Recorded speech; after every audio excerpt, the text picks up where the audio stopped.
আসসালামু আলাইকুম ওয়া রাহমাতুল্লাহি ওয়া বারাকাতুহু। আজকের ভিডিওতে আমাদের আলোচনার বিষয়বস্তু হচ্ছে মালহামা ও মালাহিম। ভিডিওটি শেষ পর্যন্ত দেখলে আরও জানতে পারবেন মালহামা কি ইমাম মাহদির নেতৃত্বে সংগঠিত হবে। হাদিসে শেষ জামানায় ছোট যুদ্ধসমূহকে মালাহিম বলা হয়, আর বড় যুদ্ধ বলতে বোঝায় মালহামাকে। আল মালহামা হলো একটি যুদ্ধ, একটি অত্যন্ত তীব্র ও ভয়ঙ্কর মহাযুদ্ধ। আল মালাহিম হল পরস্পর সম্পর্কযুক্ত একাধিক যুদ্ধের সম্মিলনে একটা দীর্ঘমেয়াদী যুদ্ধ এবং একটি দীর্ঘমেয়াদী সংঘাত, যা বছরের পর বছর ধরে চলবে। এটা হলো অনেকগুলো ছোট যুদ্ধের সম্মিলনে একটা বিশ্বব্যাপী যুদ্ধ। আল্লাহ রাসূল সাল্লাল্লাহু আলাইহি ওয়াসাল্লাম বলেছেন, আল মালাহিম সংগঠিত হবে মুসলিম এবং রোমানদের মধ্যে। কারা এই রোমান? রাসূল পাক সাল্লাল্লাহু আলাইহি ওয়াসাল্লামের সময়ে রোমান বলতে কোনো রাজনৈতিক সত্তা বা শক্তিকে বোঝানো হতো না, বরং একটা জাতিকে বোঝানো হতো। সেই সময়ের রোমানরা ছিল ইউরোপিয়ানরা। স্বর্ণের পাহাড়ের যুদ্ধ মালাহিমের অন্তর্ভুক্ত। সাধারণত মালাহিমগুলো দীর্ঘ দিন ধরে চলা যুদ্ধ, আর মালহামা অল্প কিছুদিন হবে, কিন্তু ব্যাপক আকারে হবে। আবু মুগিরা রহমাতুল্লাহি আলাই সূত্রে বর্ণিত হয়েছে, আব্দুল্লাহ ইবনে আমর রাদিয়াল্লাহু তাআলা আনহু বলেছেন, মানুষের মাঝে মালহামা তথা মহাযুদ্ধের ঘটনা ঘটবে ৫টি। এর মধ্যে ২টি যুদ্ধ আগের উম্মতের মধ্যে ঘটে গেছে, আর বাকি ৩টি ঘটবে এই উম্মতের মধ্যে। ১. মালহামতুত তুর্ক, ২. মালহামতুর রোম এবং ৩. দাজ্জাল। দাজ্জালের পরে আর কোনো মালহামা নেই। আল ফিতান, হাদিস নং ১০৩৮। হাদিস মতে মালহামা মোট ৩বার অবশিষ্ট আছে, আর তার মধ্যে রোমের সাথে বাকি আছে আমাক বা দাবিকে হবে মালহামাতুল কুবরা। আর দাজ্জালের সাথে রোম বলতে মূলত গ্রিস, তুরস্ক সহ ইউরোপের বহু স্থানকে বোঝানো হতো, অথচ অজ্ঞরা রোমকে প্রচার করছে রাশিয়া বা খ্রিস্টান। অথচ কুরআনে সূরা রুম আছে। সুহাইল আর রুমি রাদিয়াল্লাহু তাআলা আনহু রাসূল পাক সাল্লাল্লাহু আলাইহি ওয়াসাল্লামের সাহাবী। রোম অর্থ যদি খ্রিস্টান হতো, তাহলে রাসূল পাক সাল্লাল্লাহু আলাইহি ওয়াসাল্লাম কেন তাকে এই নামে ডাকতেন? এছাড়া জালালউদ্দিন রুমিকে কেন রুমি বলা হয়? তিনি তো জন্মগ্রহণ করেন বালখে আর সমৃদ্ধি লাভ করেন তুরস্কে। আসলে রোম হল ভূখণ্ড পরিচয়, যা পরিবর্তনীয় নয়। আর বংশগত পরিচয়ে হাদিসে বনু আসফার বলা হয়েছে। আর মালহামা হবে ইমাম মাহদির নেতৃত্বে রোমের সাথে। হযরত আবু দারদা রাদিয়াল্লাহু তাআলা আনহু থেকে বর্ণিত, আল্লাহ রাসূল সাল্লাল্লাহু আলাইহি ওয়াসাল্লাম ইরশাদ করেছেন, নিশ্চয়ই মালহামার দিন মুসলমানরা জমায়েত হবে গুতা নামক স্থানে। এই স্থানটি হল শাম শহরের মধ্যে সর্বোত্তম শহর, যাকে দামেস্ক বলে ডাকা হয়। সেই শহরের একদিকে গুতাহ অবস্থিত। মুসনাদে আহমদ, হাদিস নং ২১৭২৫। হযরত আবু হুরায়রা রাদিয়াল্লাহু তাআলা আনহু থেকে বর্ণিত, আল্লাহ রাসূল সাল্লাল্লাহু আলাইহি ওয়াসাল্লাম ইরশাদ করেন, যখন মালহামা অনুষ্ঠিত হবে, তখন আল্লাহ তাআলা সিরিয়ার দামেস্ক থেকে মাওয়ালিদের একদল সৈন্য পাঠাবেন। তারা হবে শ্রেষ্ঠ আরব অশ্বারোহী এবং উচ্চ মার্গের সমরাস্ত্রবাহী। আল্লাহ তাআলা তাদের মাধ্যমে দিনকে সাহায্য করবেন। সুনানে আবু মাজা, হাদিস নং ৪০৯০। হযরত আব্দুল্লাহ বিন বুসরা রাদিয়াল্লাহু তাআলা আনহু থেকে বর্ণিত, রাসূল পাক সাল্লাল্লাহু আলাইহি ওয়াসাল্লাম ইরশাদ করেছেন, মালহামা মহাযুদ্ধ শুরু হওয়া এবং কুস্তুনতুনিয়া শহরটি বিজয় হতে সময় লাগবে ৬ বছর, এবং মাসিহ দাজ্জাল বের হবে ৭ম বছরে। সুনানে আবু দাউদ, হাদিস নং ৫৪৯৬। এক হাদিসে এসেছে, হযরত মুয়াজ বিন জাবাল রাদিয়াল্লাহু তাআলা আনহু থেকে বর্ণিত, মহানবী সাল্লাল্লাহু আলাইহি ওয়াসাল্লাম ইরশাদ করেছেন, মালহামায়ে কুবরা, কুস্তুনতুনিয়া বিজয় এবং দাজ্জালের বের হওয়া ৭ মাসের মধ্যে ঘটবে। সহিহ তিরমিজি, হাদিস নং ২২৩৮। এই হাদিস দুটি পরস্পরের সাথে সাংঘর্ষিক নয়। দ্বিতীয় হাদিসে মূলত মালহামায়ে কুবরা বা মহাযুদ্ধ এর প্রথম ৫টি বছরের কথা বলা হচ্ছে না, বরং বলা হয়েছে ৬ষ্ঠ বছরের শেষ দিককার কিছু সময়ের কথা। তারপর কুস্তুনতুনিয়া বিজয়, তারপর ৭ম বছরের শুরু বা মাঝামাঝি কোনো এক সময়ে দাজ্জালের আবির্ভাব হবে। এসব মোট 7 মাসের মধ্যে ঘটবে বলে ইঙ্গিত করা হয়েছে। হযরত আব্দুল্লাহ ইবনে আমর রাদিয়াল্লাহু তাআলা আনহু থেকে বর্ণিত, রাসূল পাক সাল্লাল্লাহু আলাইহি ওয়াসাল্লাম ইরশাদ করেছেন, যখন দুটি পুরনো শাসন ক্ষমতা তাদের উত্তরসূরিদের দ্বারা পুনরায় চালু হবে, পুরানা আরব এবং পুরানা রোম সাম্রাজ্য, তখন ঘটনা প্রবাহে একসময় মালহামা তাদের দুই পক্ষের হাতেই সংগঠিত হবে। আল ফিতান, তার মানে বোঝা যাচ্ছে বিশ্বে আবার রোম সাম্রাজ্যবাদ চালু হতে পারে। এছাড়া হাদিস দ্বারা নিশ্চিত হওয়া যায় রোম বা পশ্চিমারা কারা। আবু নাদরা বর্ণনা করেন, আমরা একদিন হযরত জাবির ইবনে আব্দুল্লাহ রাদিয়াল্লাহু তাআলা আনহু এর সঙ্গে ছিলাম। তিনি বললেন, সেই সময়টি অতি নিকটে যখন ইরাকিদের দিরহাম ও কাফিজের ওপর অবরোধ আরোপ করা হবে। জিজ্ঞেস করা হলো, হে আল্লাহর রাসূল, এই অবরোধ কার পক্ষ থেকে আরোপ করা হবে? উত্তরে মহানবী সাল্লাল্লাহু আলাইহি সাল্লাম বললেন, অনারবদের পক্ষ থেকে। এরপর বললেন, সেই সময়টিও বেশি দূরে নয় যখন সিরিয়ার অধিবাসীদের মাদ ও দিনারের ওপরও অবরোধ আরোপ করা হবে। উপস্থিত একজন জিজ্ঞেস করলেন, হে আল্লাহর রাসূল, এই অবরোধ কার পক্ষ থেকে করা হবে?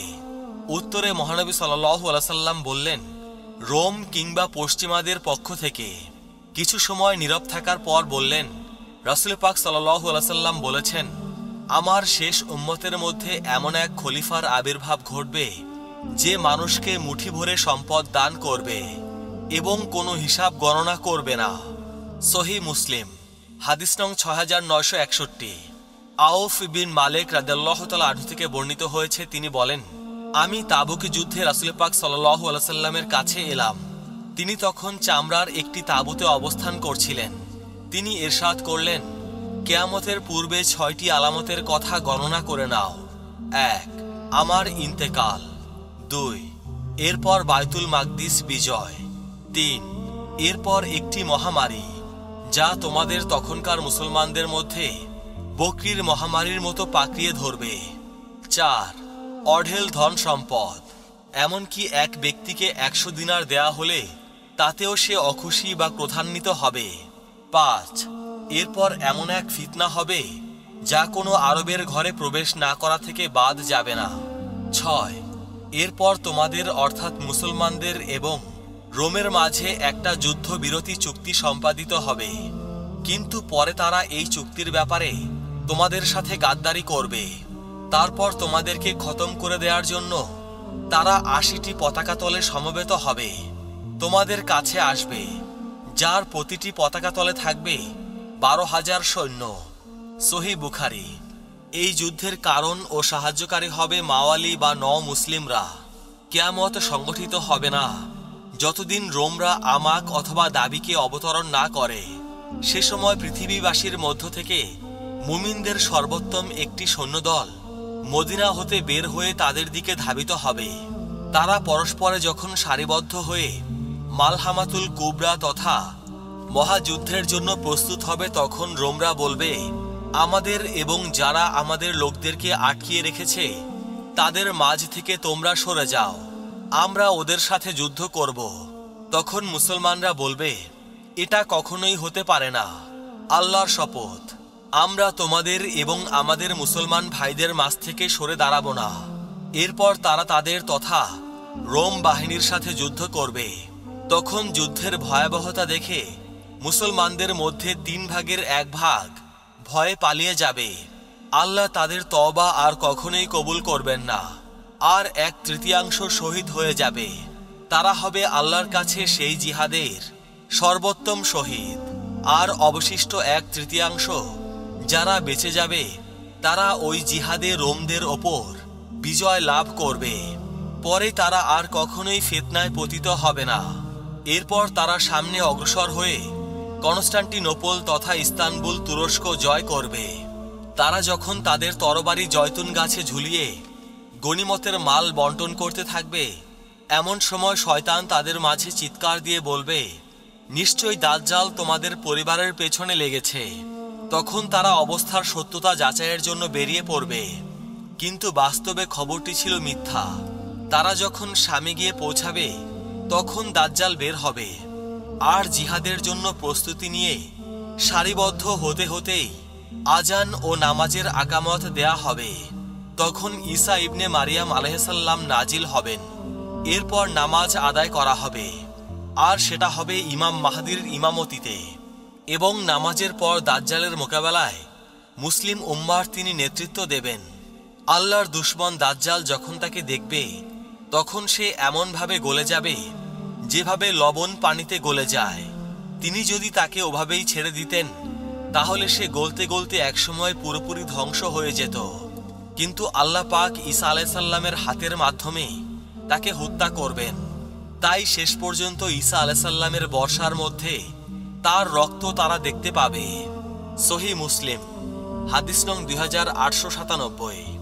আবু হুরায়রা রাদিয়াল্লাহু তাআলা আনহু থেকে বর্ণিত, আল্লাহ রাসূল সাল্লাল্লাহু আলাইহি ওয়াসাল্লাম বলেছেন, এক ব্যক্তি আমিরের আনুগত্য থেকে বেরিয়ে এলো এবং জামাত থেকে বিচ্ছিন্ন হয়ে গেল। যে ব্যক্তি আমিরের আনুগত্য থেকে বেরিয়ে এলো এবং জামাত থেকে বিচ্ছিন্ন হয়ে গেল, সে জাহিলিয়াতের মৃত্যুবরণ করল। আর যে ব্যক্তি লক্ষ্যহীন নেতৃত্বের পতাকা তলে যুদ্ধ করে, গোত্র প্রীতির জন্য ক্রুদ্ধ হয়, অথবা গোত্র প্রীতির দিকে আহ্বান করে, অথবা গোত্রের সাহায্যার্থে যুদ্ধ করে, যেখানে আল্লাহর সন্তুষ্টির কোনো ব্যাপার না থাকে, আর তাতে নিহত হয়, সে জাহিলিয়াতের মৃত্যুবরণ করে।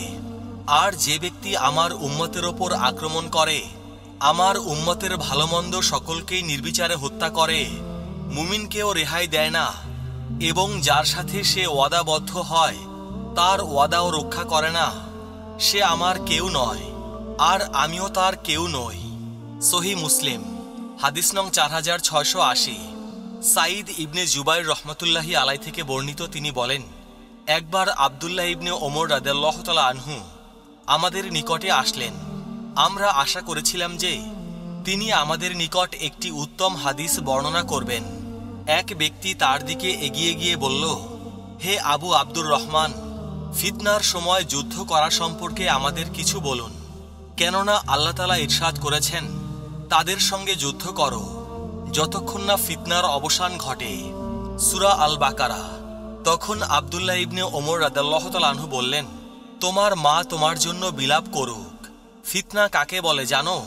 রাসূল পাক সাল্লাল্লাহু আলাইহি ওয়াসাল্লাম তো যুদ্ধ করতেন মুশরিকদের বিরুদ্ধে, কেননা তাদের শিরকের মধ্যে থাকাটাই আসল ফিতনা, কিন্তু তা তোমাদের রাজ্য নিয়ে লড়াইয়ের মতো ছিল না। সহিহ বুখারী হাদিস নং 7095।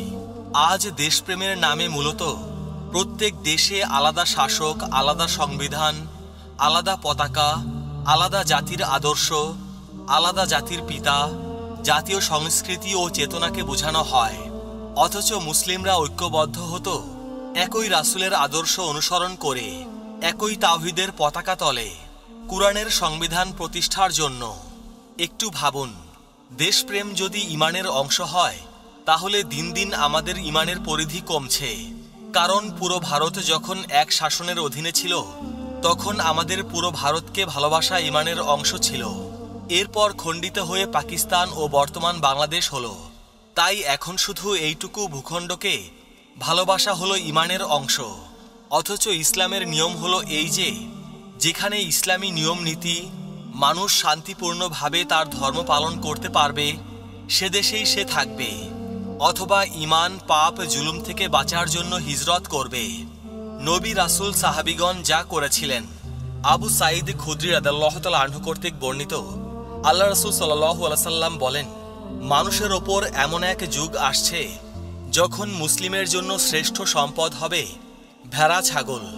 তাই নিয়ে পর্বত শিখরে ও পানির জায়গা মতো চলে যাবে, ফিতনা থেকে নিজ দিন নিয়ে পলায়ন করবে। সহিহ বুখারী। আল্লাহ পাক ইরশাদ করেছেন, মুমিনগণ তো পরস্পর ভাই ভাই, কাজেই তোমরা তোমাদের ভাইদের মধ্যে আপোষ মীমাংসা করে নাও, আর আল্লাহর তাকওয়া অবলম্বন করো, যাতে তোমরা অনুগ্রহপ্রাপ্ত হও। সূরা হুজরাত আয়াত 10। এই আয়াতটি দুনিয়ার সমস্ত মুসলিমকে এক বিশ্বজনীন ভ্রাতৃত্বের বন্ধনে আবদ্ধ করে। দুনিয়ার অন্য কোনো আদর্শ বা মত ও পথের অনুসারীদের মধ্যে এমন কোনো ভ্রাতৃত্ব বন্ধন পাওয়া যায় না যা মুসলিমদের মধ্যে পাওয়া যায়। এটাও এ আয়াতের বরকতে সাধিত হয়েছে। এই নির্দেশের দাবি ও গুরুত্বসমূহ কি? বহু সংখ্যক হাদিসে রাসূল পাক সাল্লাল্লাহু আলাইহি সাল্লাম তা বর্ণনা করেছেন। জাবির ইবনে আব্দুল্লাহ রাদিয়াল্লাহু তাআলা আনহু বলেন, রাসূল পাক সাল্লাল্লাহু আলাইহি সাল্লাম আমার থেকে 3টি বিষয়ে বায়াত নিয়েছেন। 1, সালাত কায়েম করব। 2, যাকাত আদায় করতে থাকব। 3, প্রত্যেক মুসলমানের কল্যাণ কামনা করব। সহিহ বুখারী। নবী পাক সাল্লাল্লাহু আলাইহি সাল্লাম আরো বলেছেন, এক মুসলিম আরেক মুসলমানের ভাই, সে তার উপর জুলুম করে না, তাকে সহযোগিতা না করে পরিত্যাগ করে না এবং তাকে লাঞ্ছিত ও হেয় করে না। কোনো ব্যক্তির জন্য তার কোনো মুসলিম ভাইকে হেয় বা ক্ষুদ্র জ্ঞান করার মতো অপকর্ম আর নেই। মুসনাদে আহমদ, হাদিস নং 7756। মহান রাব্বুল আলামিন পবিত্র কোরআনে ইরশাদ করেছেন, হে নবী, আমি আপনাকে সারা বিশ্বের জন্য রহমত হিসেবে প্রেরণ করেছি। সূরা আম্বিয়া, আয়াত 107। পবিত্র কোরআনে আল্লাহ পাক ইরশাদ করেন, আমি আপনাকে সমগ্র জাতির জন্য সুসংবাদ দাতা ও সতর্ককারী রূপে পাঠিয়েছি, অধিকাংশ মানুষ তা জানে না। সূরা সাবা, আয়াত 28। আল্লাহ পাক আরো বলেছেন, আর তোমাদের মধ্যে এমন একটি দল থাকা উচিত যারা আহ্বান জানাবে সৎ কর্মের প্রতি, নির্দেশ দেবে ভালো কাজের এবং বারণ করবে অন্যায় কাজ থেকে, আর তারাই সফল কাম। সূরা আল ইমরান, আয়াত 104। প্রিয় মুসলমান ভাই ও বোনেরা, আজকের ভিডিও এ পর্যন্তই। সবাই ভালো থাকবেন। আল্লাহ রাব্বুল আলামিন আমাদের সবাইকে হিদায়াত দান করুন। আমিন।